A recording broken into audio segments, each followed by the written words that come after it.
Pendaki yang tertinggal. 4 orang sahabat, yaitu Rizal, Dika, Adit, dan Bayu, memutuskan mendaki Gunung Salak. Meski sudah sering mendaki, mereka tahu betul bahwa gunung ini punya reputasi angker. Namun, mereka mengabaikannya. Hari pertama pendakian berjalan lancar. Malamnya, mereka bermalam di pos 3. Memasang tenda dan makan bersama. Tapi saat pagi tiba, Bayu menghilang. Setelah mencari ke sekitar pos dan memanggil-manggil namanya, mereka hanya menemukan jejak kaki Bayu yang mengarah ke jalur tak resmi. Jalur yang konon dikenal sebagai jalur gaib. Warga sekitar sudah sering mengingatkan agar tidak menyimpang ke sana. Meski ragu, Rizal memutuskan mengikuti jejak itu bersama Dika dan Adit. Semakin jauh mereka berjalan, suasana terasa asing.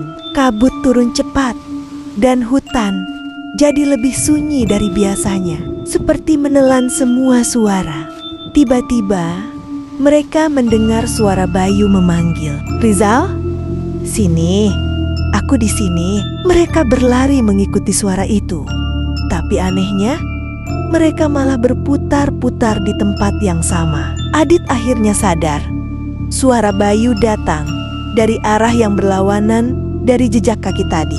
Rizal menoleh ke belakang dan saat itu dia melihat sosok Bayu berdiri. Tapi wajahnya kosong, matanya hitam legam, dan dia tersenyum lebar tanpa ekspresi. "Kenapa baru sekarang nyusul? Aku udah nunggu lama." Mereka kabur saat berhasil keluar ke jalur utama. Waktu menunjukkan pukul 11 malam. Padahal seingat mereka masuk ke jalur itu pukul 9 pagi.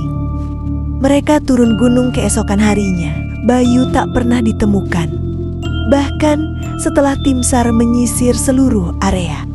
Yang aneh, 2 minggu kemudian, Ibu Rizal menerima telepon, nomor tak dikenal. Saat dijawab, hanya ada suara lirih. "Bu, tolong jemput aku. Dingin banget di sini." Setelah peristiwa di Gunung Salak, Rizal dan kedua temannya tidak pernah lagi mendaki. Mereka dihantui rasa bersalah dan trauma. Tapi yang paling parah adalah Rizal. Dia terus bermimpi aneh setiap malam. Bayu berdiri di tengah kabut, menatapnya sambil berbisik, "Kenapa kalian tinggalin aku?" 3 minggu setelah kejadian itu, Rizal memberanikan diri kembali ke desa di kaki Gunung Salak, tempat terakhir mereka bermalam sebelum naik. Ia ingin menemui Pak Darto, seorang juru kunci yang terkenal bisa melihat hal-hal gaib. Saat Rizal menceritakan semuanya, Pak Darto hanya diam, lalu mengangguk pelan. Anak itu belum lepas. Arwahnya masih tersesat di jalur gaib. Rizal yang diliputi rasa bersalah memohon agar bisa membantu Bayu pulang. Pak Darto setuju, tapi dengan peringatan. "Kamu harus naik lagi ke pos 3 sendirian. Bawa baju terakhir yang dia pakai. Dan kamu harus memanggil namanya sampai kabut turun. Tapi ingat, jangan pernah menoleh saat dia memanggil dari belakang. Apapun yang terjadi." Malam itu, Rizal mulai mendaki. Langkahnya berat, tapi tekadnya kuat. Di pos 3, kabut mulai turun. Suhu turun drastis. Dia letakkan baju Bayu di atas batu besar, lalu memanggil namanya berulang kali. Lalu terdengar suara ranting patah, suara langkah, diikuti dengan suara Bayu. "Zal, makasih ya udah balik, tapi lihat aku dulu sekali aja." Suara itu dari belakang. Rizal menahan napas. Ia memejamkan mata, mengingat pesan Pak Darto. Tapi suara Bayu terus memanggil. Kali ini suaranya berubah lebih berat, lebih dalam. dan terdengar seperti dari banyak mulut sekaligus. "Lihat aku, Zal!" Rizal menjerit dan memukul tanah dengan batu, lalu membakar baju Bayu seperti yang diminta Pak Darto.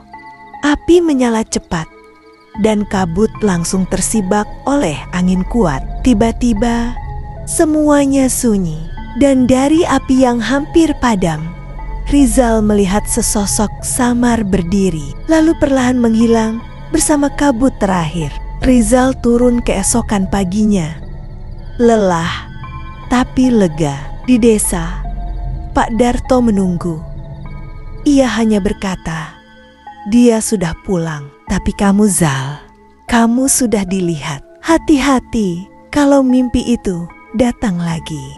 Sejak kepulangannya dari Gunung Salak, Rizal tak pernah lagi benar-benar bisa tidur nyenyak. Setiap kali ia tertidur, mimpinya selalu sama: kabut tebal, tanah basah, dan suara langkah dari belakang.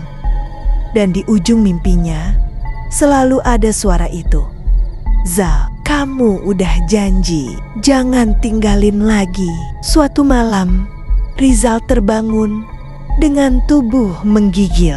Kamar kosnya bau tanah basah, padahal hujan tidak turun. Tapi ketika pagi datang, lumpur itu masih ada. Beberapa hari kemudian, gangguan makin sering. Lampu berkedip saat malam. Cermin kamar selalu berembun. Dan di permukaannya muncul tulisan samar dari jari, "Kamu lihat aku sekarang." Rizal makin terganggu. Ia menghubungi Dika dan Adit, tapi keduanya mengalami hal serupa. Dika bahkan mengaku sempat melihat Bayu berdiri di pojok kamarnya sambil tersenyum miring. Adit, yang paling rasional, menyarankan agar mereka kembali ke Pak Darto. Tapi saat mereka tiba di desa, kabar mengejutkan datang. Pak Darto meninggal 3 hari lalu dengan mata terbuka lebar dan tangan mencakar lantai seperti berusaha kabur.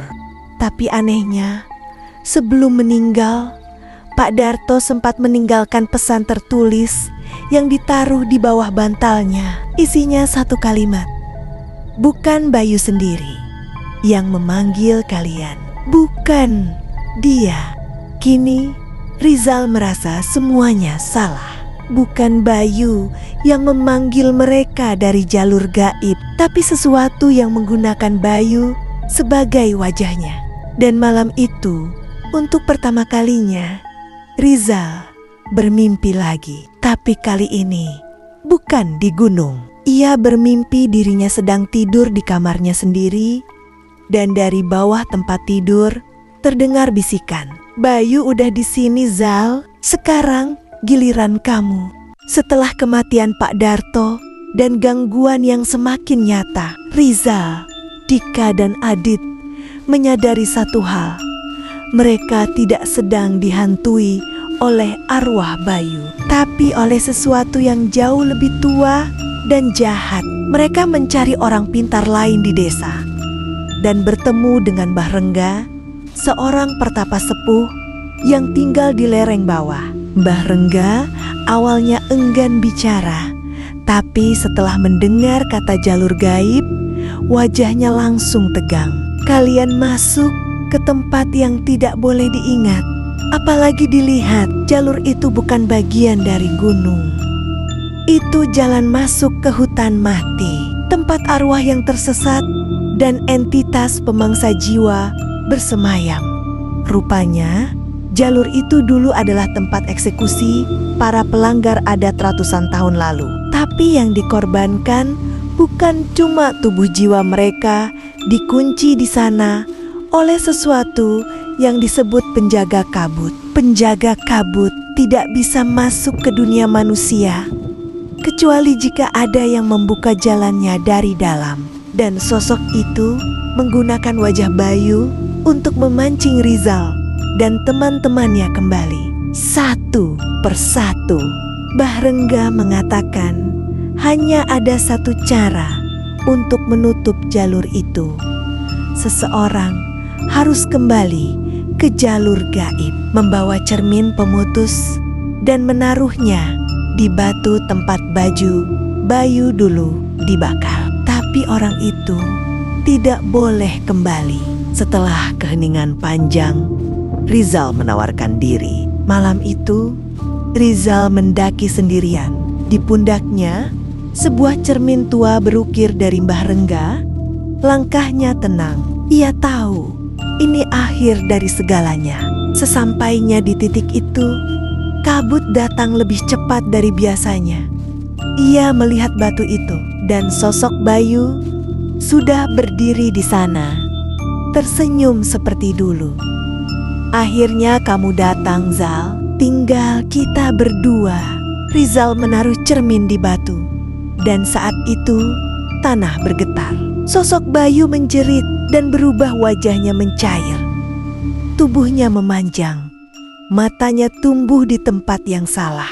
Lalu kabut tersedot ke dalam cermin, bersamaan dengan suara ribuan jeritan. Pagi datang, langit cerah, jalur gaib tak pernah muncul lagi. Adit dan Dika hanya menemukan cermin itu, retak di tengah, dan satu tulisan kecil di belakangnya. Tolong bilang ke ibu, aku udah pulang.